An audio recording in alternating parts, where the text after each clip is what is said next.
Pesantren Ukhwah Muslimin putra dan putri berpusat di Sulawesi Selatan, tepatnya Perumahan Entes Madani, Kabupaten Goa, sementara menjalankan pembangunan baik untuk putra maupun putri.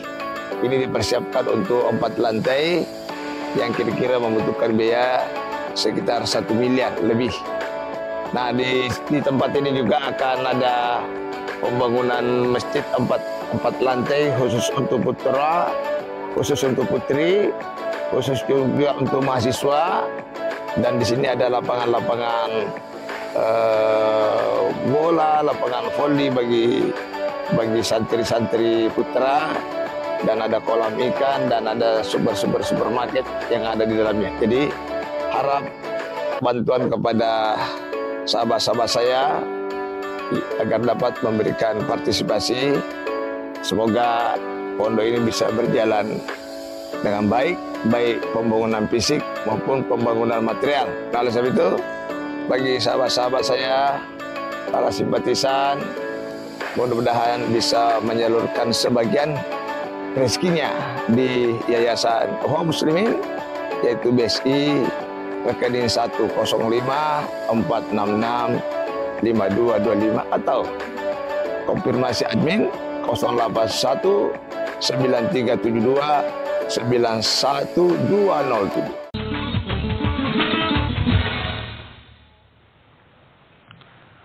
Bismillahirrahmanirrahim. Assalamualaikum warahmatullahi wabarakatuh. Pemirsa Sulawesi Selatan yang insya Allah dirahmati Allah Subhanahu wa Ta'ala, mari kita sama-sama memuji Allah Subhanahu wa Ta'ala. Pada hari ini kita masih diberi kesehatan oleh Allah, sehingga kita masih bisa beraktivitas. Semoga waktu ini kita manfaatkan untuk beribadah kepada Allah. Selawat kepada Rasul, teladan bagi kita. Semoga kita sebagai pengikut Muhammad mengikuti langkah-langkah Rasulullah Sallallahu Alaihi Wasallam. Pemirsa yang dirahmati Allah Subhanahu Wa Taala, kesempatan ini saya akan coba-coba mengangkat satu tema, yaitu berzikir kepada Allah 24 jam.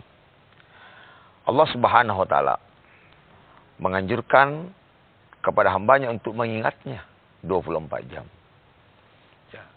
Minus tidur, bahkan Rasulullah SAW dalam posisi tidur pun matanya yang tertidur, tapi hatinya tidak tertidur. Al-Imran ayat 191. A'udzu billahi minasyaitonir rajim. Bismillahirrahmanirrahim.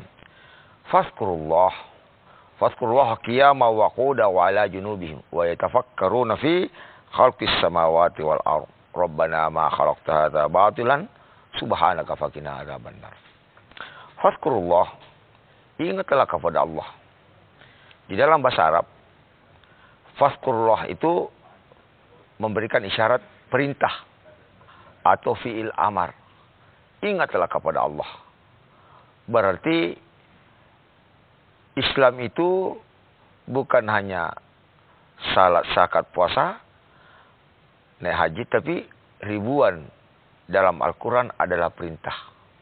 Fadhkurullah, ingatlah kepada Allah.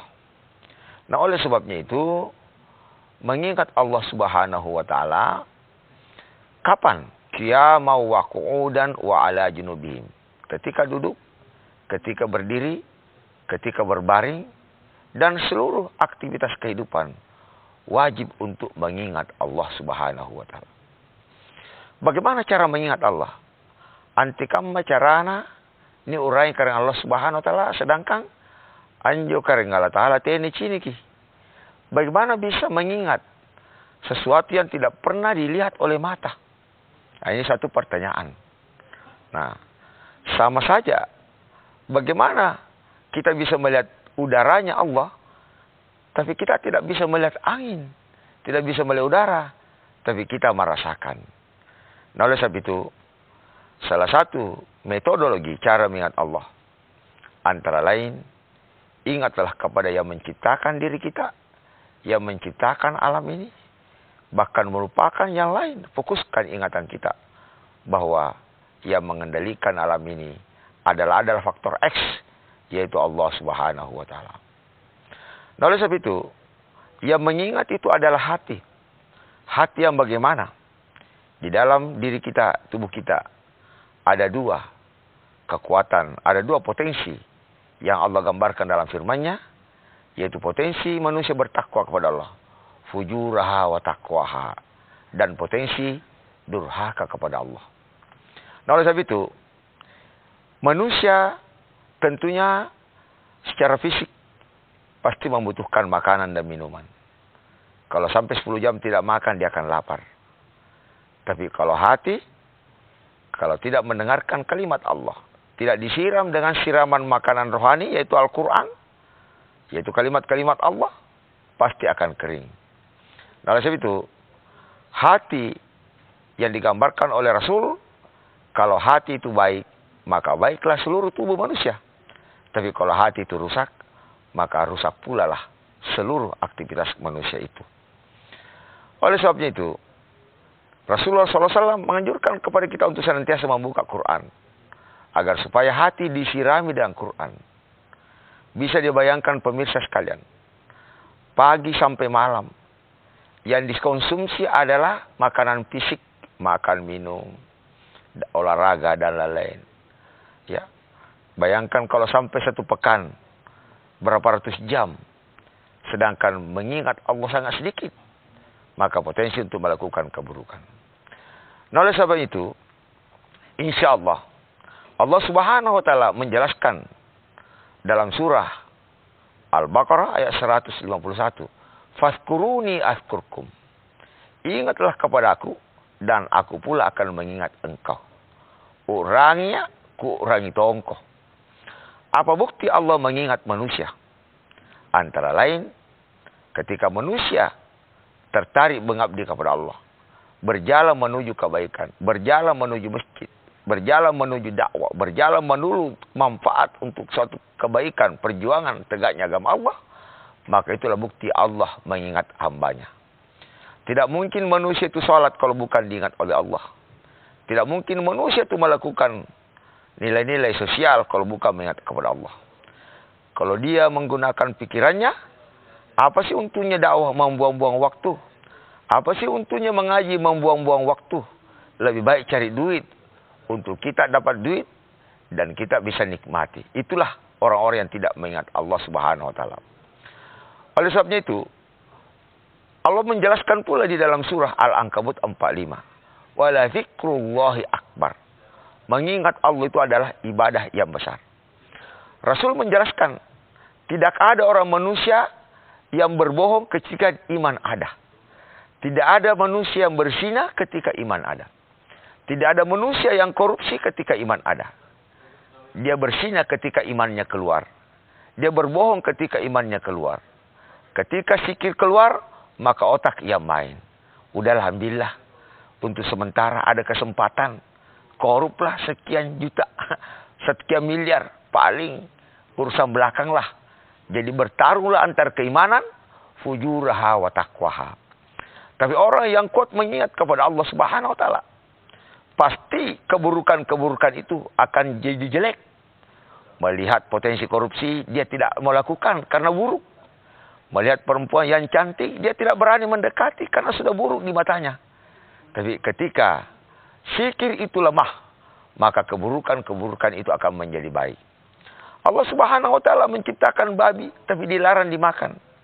Menciptakan pasangan laki-laki perempuan, tapi ada hal-hal yang haram, ada yang halal. Bagaimana itu halal? Yaitu nikah yang dianjurkan oleh Rasulullah Shallallahu Alaihi Wasallam dan dianjurkan oleh Allah. Nah, oleh sebab itu pemirsa yang dirahmati Allah Subhanahu wa taala, ketika kita mulai bangun, ya bangun dari tidur, dan ketika kita berzikir kepada Allah, jangan lupa, ya hanya Allah lah tempat bergantung semua manusia. Nah, oleh sebab itu, doa ketika kita bangun tidur, alhamdulillahilladzi ahyana ba'da ma amatina wa ilaihi nusyur. Nah, kalau hati ini tidak pernah disiram oleh Al-Quran, tidak pernah disiram oleh diskusi-diskusi agama, dia akan kering.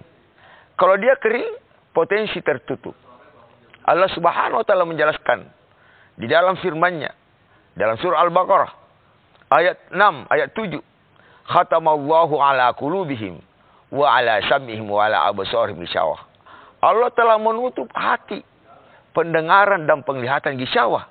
Walhum adzabun azim. Kenapa Allah menutup hati manusia? Kenapa? Apakah Allah pilih kasih kepada hambanya? Tidak. Mungkin ketika dia kecil, tidak pernah diajarkan orang tuanya untuk membuka firman Allah Subhanahu wa taala. Nah, oleh sebabnya itu pemirsa yang dirahmati Allah Subhanahu wa taala. Ketika manusia itu kecil lahir, makanya kalimat yang pertama yang harus dengar telinganya adalah kalimat Allah. Allahu Akbar, Allahu Akbar, la ilaha illallah. Bahkan sebelum lahir sebenarnya jamaah sekalian. Bahkan sebelum anak itu lahir. Ketika orang tuanya ingin mencetak anak misalnya, menjalankan sunnah Rasul. Tidak sembarang menjalankan sunnah Rasul. Ada adab-adab di dalam menjalankan sunnah Rasul. Pemirsa yang dirahmati Allah Subhanahu wa taala. Oleh sebab itu, zikir ini harus kuat. Jangan sampai lengah. Oleh sebab itu, zikir salah satu lapas yang dianjurkan oleh Allah dan Rasulnya. Afdalul zikir la ilaha illallah Muhammad Rasulullah. Tiada Tuhan selain Allah, Muhammad Rasulnya. Dijiwai betul. Ketika kita berzikir mendapatkan masalah, pasti akan selesai. Orang yang berzikir mendapatkan masalah, dia mengambil masalah itu adalah obat dan rahmat dari sisi Allah Subhanahu wa taala. Tapi orang awam yang mendapatkan masalah tanpa zikir, dia melihat masalah itu adalah satu musibah yang dia tidak inginkan. Maha suci Allah memberikan sesuatu yang terjadi kepada hambanya yang terburuk. Rabbana ma khalaqta hadza batilan subhanaka faqina adzabannar. Tidak ada yang batil yang Allah berikan kepada hambanya. Kalau ada hamba mendapatkan sesuatu di luar keinginannya, maka hamba yang berzikir pasti mengambil hikmah. Pasti ada hikmah dari segala yang terjadi pada dirinya. Banyak manusia yang stres, banyak manusia yang depresi, bahkan banyak yang gila. Kenapa? Karena sulit mengambil hikmah. Kenapa tidak mengambil hikmah? Karena dia lemah berzikir. Kenapa lemah berzikir? Karena hatinya jarang diberi makanan, yaitu makanan rohani, yaitu siraman-siraman agama Allah Subhanahu wa taala. Saya kembali tadi kepada poin awal. Ketika suami istri melakukan sunnah Rasulullah sallallahu alaihi wasallam, berhubungan yang telah diatur oleh Nabi, hadis Nabi, dengan doa. Sebelum berhubungan dianjurkan untuk berwudu, sehingga bapak, suami istri melakukan hubungan dengan doa Bismillahirrahmanirrahim. Allahumma jannibis syaitan wa jannibna syaitana ma razaqtana. Dia ngomong kepada Allah agar setan terkutuk itu tidak terlibat di dalam hubungan suami istri. Sehingga kekuatan zikir yang dibangun oleh ibunya atau bapaknya, suami istri itu, bahkan mata setan tertutup.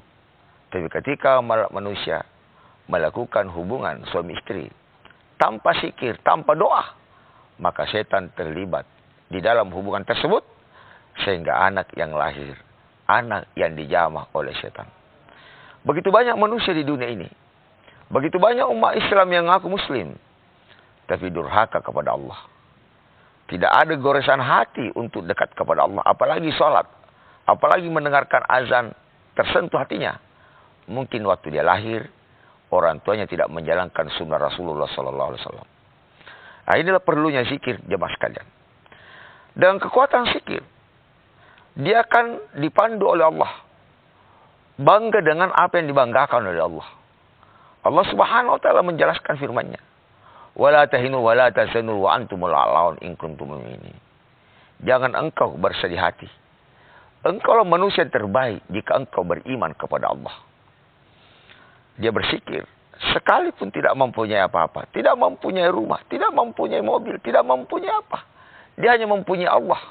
Dia bangga dengan keyakinannya itu dan tidak pernah bersedih hati. Tapi orang yang tidak berzikir, yang tidak mengenal Tuhan, dia akan stres setiap hari.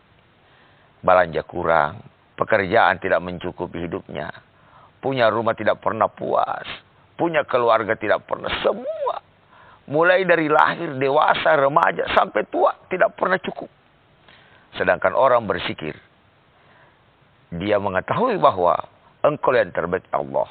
Tidak ada yang kuberikan kepada aku kalau bukan terbaik. Membangun diri dengan zikir, membangun keluarga dengan zikir, membangun anak dengan kekuatan zikir dengan tauhid. Sekalipun tinggal di gubuk derita, dia akan berbahagia karena kekuatan iman. Kalau kita mengukur kebahagiaan dan kesuksesan itu adalah kekuatan materi dan jabatan, maka sama saja kita telah menghina Nabi kita Muhammad Rasulullah SAW. Nabi mempunyai rumah cuma 2x3. Baju hanya 2 pasang. Sandal 1 pasang. Pedang 1. Tapi akhlak 2/3 manusia berubah di muka bumi karena akhlak Rasulullah SAW. Oleh sebab itu, mari kita memburu tentang kebaikan. Fastabiqul khairat, berlomba-lomba untuk kebaikan. Kalau orang berzikir kepada Allah, pasti menyebutkan waktunya untuk mendekatkan diri kepada Allah. Berlomba-lomba. Di dalam surah Al-Baqarah ayat 148. Ada 2 di situ kompetisi yang sehat. Wasari'u ila magfiratin min rabbikum wa rahmah. Bersegeralah untuk mendekat ampunan. Bukan berlomba-lomba mencari jabatan. Bukan berlomba-lomba mencari uang. Boleh-boleh saja kita mencari uang. Tapi niatkan uang itu kita belanjakan di jalan Allah. Itulah ciri orang berzikir. Saya mencari rezeki untuk membelanjakan di jalan Allah. Karena apa yang saya belanjakan? Apakah fakir miskin dibantu? Apakah yatim piatu? Apakah pondok pesantren? Apakah anak yatim? Itulah keyakinan miliknya. Sedangkan yang ada di deposito bukan miliknya dan akan diaudit. Dia yakin persis bahwa apa yang dibelanjakan adalah miliknya. Bahkan di dalam firman Al-Baqarah ayat 272. Ya, Allah menjelaskan, "Wa ma tunfikuna illa batigha'a wajhillah." Jangan kau mengeluarkan sedikit pun titipanku kecuali mencari ridha Allah Subhanahu wa taala. Pemirsa yang dirahmati Allah, untuk lebih memperjelas lagi tentang bagaimana kekuatan zikir dan manfaatnya.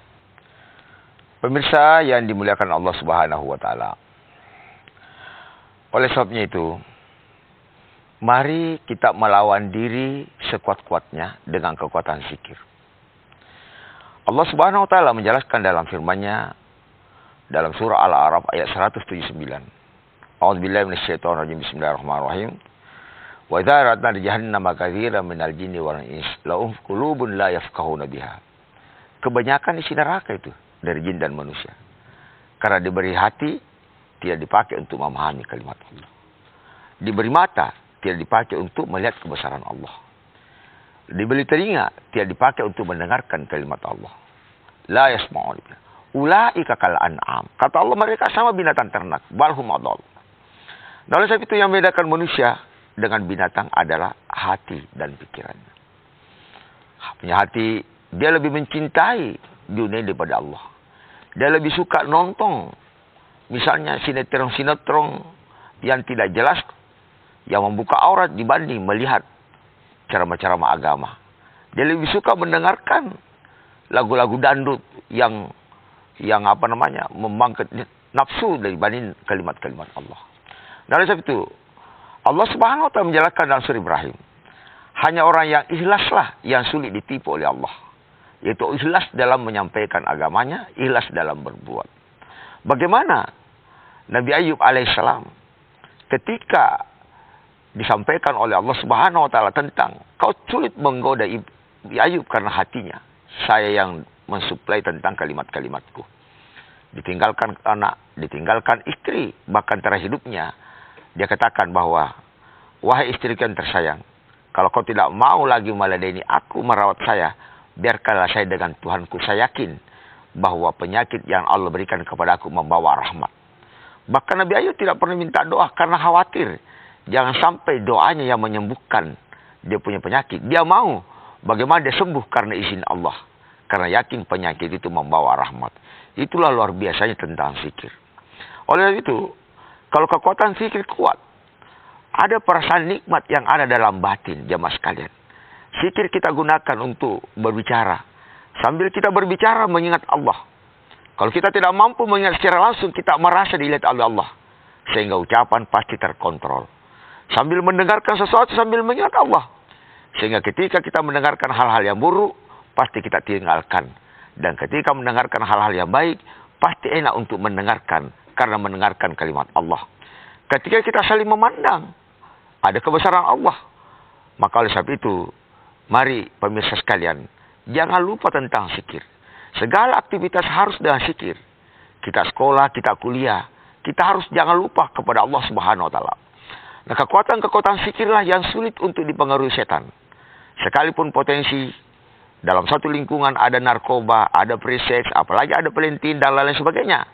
Kekuatan zikir itu akan memberikan kekuatan untuk mendekatkan diri kepada Allah Subhanahu wa Ta'ala. Taqarrub ila Allah. Sekalipun fisik ini sakit, sekalipun semua potensi fisik ini sakit, dia akan mendapatkan kenikmatan. Kenapa? Dia dekat kepada Allah Subhanahu wa Ta'ala. Kenikmatan yang tertinggi di dunia ini adalah mengingat Allah Subhanahu wa Ta'ala. Pemirsa yang dirahmati Allah, kalau masih ada kenikmatan lebih nikmat daripada mengingat Allah, daripada iman, daripada salat, maka perlu kita pertanyakan kita punya iman. Hati-hati. Kita akan berjumpa kepada Allah Subhanahu wa Ta'ala dan semua akan diminta pertanggungjawaban. Bahkan di akhirat nanti, salah satu kenikmatan yang tertinggi, enjonya yang paling tinggi, tena yang bete punani cini karena Allah Subhanahu wa Ta'ala. Semua manusia di akhirat nanti yang masuk surga akan melihat Tuhan. Itulah ketinggian kenikmatan di dalam melihat Allah. Ada juga kenikmatan tentang makanan, buah-buahan, berkeluarga, dinikahkan oleh bidadari. Tapi kenikmatan tertinggi adalah melihat Allah Subhanahu wa Ta'ala. Oleh sebab itu, mari kita banyak mengkaji tentang zikir-zikir kepada Allah. Kita banyak mengingat Allah dan melebur diri kita dan memohon ampun kepada Allah, beristighfar. Ya Allah, jangan kau jadikan otak kami mengendalikan diri kami. Jadikanlah hati kami mengendalikan diri kami, ya Allah. Mohon kepada Allah kekuatan-kekuatan yang kuat. Karena Allah Subhanahu wa Ta'ala, kalau kita ingin mendekatkan diri kepadanya, maka dia akan lebih dekat. Kita bisa mengambil sampel ketika kita sholat. Mulai takbiratul ihram. Ketika kita ruku dan sujud. Manakala di dalam kehidupan kita ini lebih mencintai pekerjaan daripada Allah. Lebih mencintai profesi daripada Allah. Lebih mencintai keluarga daripada Allah. Maka rakaat pertama muncullah yang dicintai itu. Tapi orang yang berzikir kepada Allah 24 jam. Tidak ada kenikmatan yang tertinggi kecuali dalam sholat. Sehingga mendekati waktu sholat, dia akan rindu berjumpa dengan Tuhannya. Dia akan curhat dengan Tuhannya. Dia akan mengadu dengan Tuhannya. Dan tidak akan mengambil backup selain Allah Subhanahu wa Ta'ala. Perintah Allah dalam surah Ali Imran 191, jangan kita abaikan. Jangan kita lalaikan kalau ingin mencari kebahagiaan. Kekuatan yang tertinggi adalah mencintai Allah. Dan tidak ada yang ditakuti di dunia ini ketika hamba sudah menyatu kepada Allah Subhanahu wa Ta'ala. Berikan kekuatan itu kepada anak istri yang dibangun oleh Rasulullah. Sehingga kita akan berjumpa di akhirat bersama keluarga. Karena mendekatkan diri dalam kekuatan zikir. Sehingga ucapan kita itu sudah bukan lagi dirinya yang berbicara. Tapi sudah terkait Allah Subhanahu wa Ta'ala. Mari kita doa. Agar kita diberi kekuatan oleh Allah untuk kuat berzikir. Ya Allah, ya Rahman, ya Rahim. Rabbana afrik alaina sabbaran. Wasabbit aqdamana. Wansurna alal qawmil kafir. Ya Allah, ampunilah dosa kami. Kami hamba yang lemah. Kami tidak mampu mengingatmu kalau bukan izinmu, ya Allah. Hancurkanlah segala keakuan yang ada pada diri kami. Dan gantilah dengan rahmatmu, ya Allah. Kami tidak mampu lagi bersikir memperbaiki diri selain izinmu. Terimalah doa kami, ya Allah. Mari kita tutup majelis kita ini dengan doa kafaratul masjid. Subhanakallahumma rabbana wa bihamdika.